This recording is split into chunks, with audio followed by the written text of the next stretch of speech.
मायोंग, जिसे भारत की तंत्र राजधानी कहा जाता है, अपने भीतर अनगिनत रहस्य समेटे हुए है। इन रहस्यों में एक नाम अत्यंत गूढ़ और भयप्रद है, भैरवी रत्नावली। वह केवल एक स्त्री नहीं थी, बल्कि मायोंग के सबसे गुप्त तांत्रिक चक्रों की प्रथम रक्षिका थी। उसका नाम था भैरवी रत्नावली। भैरवी केवल एक साधिका की उपाधि नहीं है, यह उस स्त्री का प्रतीक है जिसने भैरव के समान मृत्यु, अंधकार और दिव्यता को आत्मसात कर लिया हो। रत्नावली का शाब्दिक अर्थ है रत्नों की माला, परंतु तांत्रिक दृष्टि से यह नवरत्न तांत्रिक शक्तियों की स्वामिनी होने का संकेत है। उसकी साधना का मुख्य क्षेत्र था मायोंग के उत्तर पूर्वी छोर पर स्थित काली भौरी श्मशान। यह श्मशान केवल पूर्णिमा और अमावस्या की रातों में ही प्रकट होता था। केवल वही सिद्ध साधक इस रहस्यमय स्थान की उपस्थिति को जान पाते थे, जो तंत्र के गहरे आयामों में प्रवेश कर चुके थे।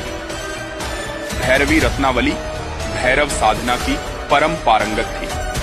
वह भैरव पंचमुखी तंत्र, बटुक भैरव श्मशान विधि और अघोर तांडव साधना में सिद्ध हस्त थी। किंवदंतियां कहती हैं कि वह भैरव को स्वयं प्रकट कर लेती थी और स्वयं भैरव उसकी रक्षा करते थे तथा उसकी आज्ञा का पालन करते थे। मायोंग की परंपरा में एक अत्यंत दुर्लभ और भयप्रद विद्या है मृत संजीवन प्रयोग। माना जाता है कि रत्नावली मृत शरीर में ऊर्जा भरकर उसे क्षणिक जीवन दे सकती थी। यह काली मृत्यु संजीवनी से जुड़ा एक गहरा रहस्य है, जो इतिहास में केवल 3 स्त्रियों को सिद्ध हुआ था और रत्नावली उनमें से एक थी। उसकी श्मशान नग्न साधना का गहरा प्रतीकात्मक अर्थ था। नग्नता माया से परे पूर्ण निर्विकार अवस्था का प्रतीक है।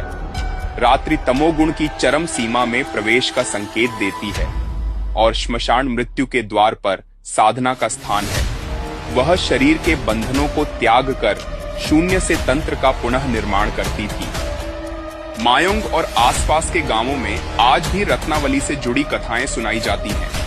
कहा जाता है कि जब वह श्मशान में तंत्र साधना करती थी, तो आसपास के गांवों में बच्चे सपनों में कांपते हुए रोने लगते थे। अग्निहोत्र स्वयं जल उठता था और आकाश में एक काली विशाल आकृति दिखाई देती थी।